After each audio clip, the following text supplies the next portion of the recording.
Menggelegak santan, kita masukkan cendawan kukuh. Baik, Chef. Hai, Assalamualaikum. Hari ini Ahad 18 hari bulan 1 2026, Cafe 57 tutup. Cafe 57 tutup, ibu pun berehat daripada masak-masak. So hari ni siapa yang masak? Chef dia ialah Abah. Hari ni Abah masak special hari ni.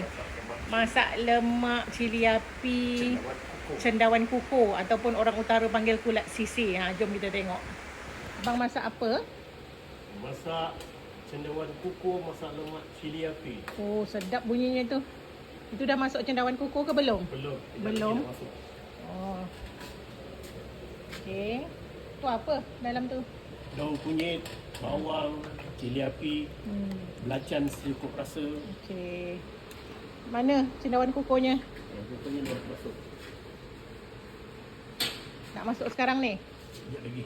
Lagi. Menggelegak. Nah, siapa-siapa yang tak pernah tengok cendawan kukuh. Cendawan ni dia tumbuh dekat pokok getah mati kan? Oh, getah mati saja. Ini sedap ni. Buat sambal taik-taik minyak sedap sangat. Okey, nak masuk cendawan kukuh. Dah menggelegak santan, kita masukkan cendawan kukuh. Baik, Chef.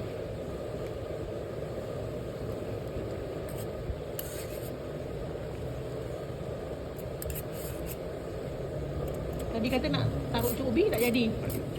Tak ambil cuk ubi. Okey, gaul-gaul.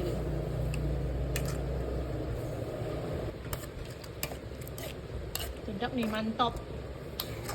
Lawankan makan dengan ikan masin, sambal belacan.